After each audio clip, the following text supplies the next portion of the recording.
বাড়িতে শিং মাছ আনলে সেটা ঠিকমতো কেটে পরিষ্কার করাটা অনেক ঝামেলার হয় দেখে অনেকেই শিং মাছটা রান্না করতে চান না।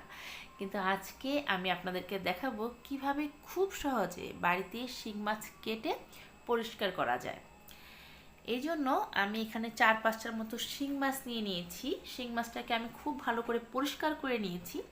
আমি কিভাবে এই মাছগুলোকে পরিষ্কার করেছি সেটার প্রসেসিংটা আমি আপনাদেরকে দেখিয়ে দেব। অনেকেই আমি দেখেছি শিং মাছ পরিষ্কার করার জন্য কাঁচা পেঁপে খোসা সহ বেটে সেটাকে ব্লেন্ডারে প্রথমে পেস্ট করে নেয়, তারপর এই শিং মাছের মধ্যে এই কাঁচা পেঁপে বাটাটা দিয়ে আধা ঘন্টার মতো রেস্টে রেখে দেয়, তাতে করে মাছের উপরে যে কালো ময়লাটা থাকে সেটা পরিষ্কার হয়ে যায়। বিশ্বাস করুন ভিউয়ার্স, ওইভাবে যদি কাঁচা পেঁপে দিয়ে মাছ মেখে রাখা হয় মাছের কোনো টেস্টই থাকে না, মাছ একদম নরম হয়ে যায়। কারণ পেঁপে আমরা ইউজ করি মাংস ম্যারিনেট করার জন্য, সেখানে পেঁপে যদি আমরা মাছের মধ্যে দিয়ে রাখি এবং আধা ঘন্টা ম্যারিনেট করে রাখি, তাতে করে কিন্তু মাছটা একদম নরম হয়ে যাবে, মাছের কোনো টেস্ট থাকে না। অনেকে আবার চুন দিয়েও পরিষ্কার করে, এগুলো করতে যাবেন না, তাতে করে মাছ পরিষ্কার হবে না। কিন্তু আমি যে প্রসেসে আপনাদের দেখাবো আপনারা খুব সহজে মাছটা পরিষ্কার করে নিতে পারবেন। আর এই শিং মাছগুলো কিন্তু ডিম হয়েছিল। এই মাছের ভিতরে যেটা দেখতে পাচ্ছেন এটা কিন্তু ময়লা না, মাছের ডিম। এই শিং মাছের ডিমটা সবুজ কালারই হয়ে থাকে। প্রথমে ছুরির সাহায্যে খুব সুন্দর করে ডিমটাকে বের করে নেওয়া হচ্ছে। এই ডিম দিয়ে দু পেঁয়াজি করলে পরে খেতে ভীষণ ভালো লাগে। এই রেসিপিটা আমি আমার চ্যানেলে আপনাদের জন্য আপলোড করে দেব। আজকে আমি দেখিয়ে দিচ্ছি শিং মাছটা কীভাবে কাটতে হয় এবং কিভাবে খুব সহজে বাড়িতে আপনারা পরিষ্কার করে নিতে পারবেন। এই জন্য এখানে ডুমুর পাতা বলে, এই পাতাগুলো আপনারা নিয়ে নেবেন। এই পাতার সাহায্যে মাছটাকে খুব ভালো করে ঘষে ঘষে পরিষ্কার করে নেবেন। এই মাছগুলোকে 2 মিনিটের মতো সময় লাগবে পরিষ্কার করতে, 2 মিনিটের বেশি লাগেই না ভিউয়ার্স। আপনারা যদি এই পাতাটা দিয়ে একটু প্রেস করেন তাহলে দেখবেন যে মাছের ওপর যে ময়লা একটা আবরণ থাকে সেটা কিন্তু খুব সহজে পরিষ্কার হয়ে যায়।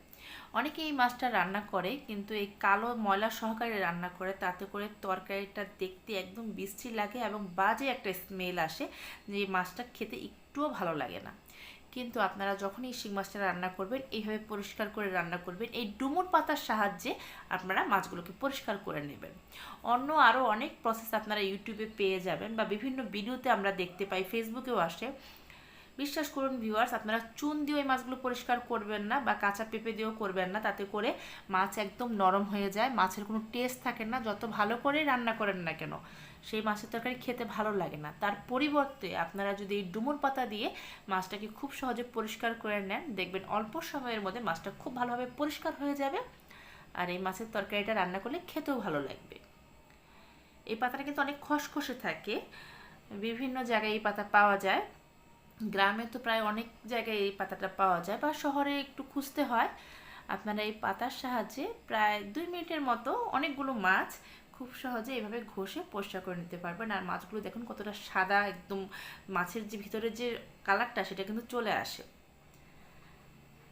এই মাছ কখনোই না ঘষে পরিষ্কার না করে খাবেন না, এটা স্বাস্থ্যের জন্য ক্ষতিকারক এবং দেখতেও একদম বাজে লাগে। আমি এই পাতাটা আপনাদেরকে দেখিয়ে দিচ্ছি, যারা চিনেন না তারা আশা করি চিনে নিতে পারবেন। এটাকে বলে ডুমুর পাতা। এই পাতাগুলো এরকম খসখসে হয়ে থাকে, এই কারণেই মাছটা যখন এই পাতা দিয়ে পরিষ্কার করা হয় খুব সহজেই এই মাছটা পরিষ্কার হয়ে যায়। আশা করি আপনারা দেখতে পাচ্ছেন ভিডিওতে কতটা পরিষ্কার হয়েছে। আমি কিন্তু আরও পরিষ্কার করব, অর্থাৎ একটুও কালো থাকবে না, একদম সাদা যে কালারটা আছে সেটা বের হয়ে আসবে। এই জন্য আমি আর একটু ঘষছি, যাতে করে মাছের যে সাদা যে অংশটা আছে সেটা বের হয়ে আসে এবং মাছগুলো খুব ভালোভাবে পরিষ্কার হয়ে যায়। এই মাছগুলো পরিষ্কার করার পর কিন্তু লবণ জলে মাছগুলোকে খুব ভালো করে ধুয়ে নেবেন। লবণ দিয়ে ভালো করে ধুয়ে নিলে মাছটা আরও পরিষ্কার হয়ে যাবে। আমি এই মাছগুলো ভালো করে পাতা দিয়ে ঘষে পরিষ্কার করে তারপর লবণ জলে 2 থেকে 3 বার এই মাছগুলোকে ভালো করে ক্লিন করে নিই, তাতে করে মাছগুলো দেখতে খুব সুন্দর হয়ে যায়। শিং মাছ কিন্তু আমাদের স্বাস্থ্যের জন্য অনেক উপকারী এবং বাচ্চাদেরও যদি আপনি শিং মাছ করে রান্না করে খাওয়াতে পারেন দেখবেন না তাদের স্বাস্থ্যের জন্য অনেক উপকারী। তো এই মাছটা এইভাবে পরিষ্কার করে আপনারা রান্না করবেন। এছাড়া শিং মাছের বিভিন্ন ধরনের রেসিপি আছে। শিং মাছের যে ভুনা সেটা খুব ভালো লাগে, তরকারি তো ভালো লাগেই, এছাড়া নারিকেলের দুধ দিয়ে যদি শিং মাছ রান্না করা হয় সেই রেসিপিটা খেতে ভীষণ ভালো লাগে।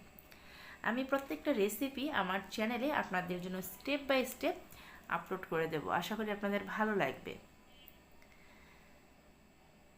একটু সময় নিয়ে মাছগুলোকে ঘষবেন, তাতে করে মাছের সাইডে যে কালো অংশগুলো থাকে সেগুলো উঠে যাবে। আর আপনারা দেখতে পাচ্ছেন মাছগুলো কিন্তু একটু নষ্ট হয়ে যায়নি বা নরম হয়ে যায়নি। যেটা পেঁপে দিয়ে মাছটাকে মেখে রাখলে বা চুন দিয়ে মেখে রাখলে মাছটা একদম নরম হয়ে যায়, সেটা কিন্তু হচ্ছে না। মাছটা একদমই শক্ত থাকবে এবং খুব সহজেই মাছটা পরিষ্কার করা যায়। অনেকে এই জিনিসটা জানে না, আবার অনেকেই জানে। যারা জানেন না তাদের জন্য আজকে আমি এই ভিডিওটা করেছি। আপনারা শিং মাছ এইভাবে এই ডোমর পাতা দিয়ে খুব সহজে পরিষ্কার করে নিতে পারবেন।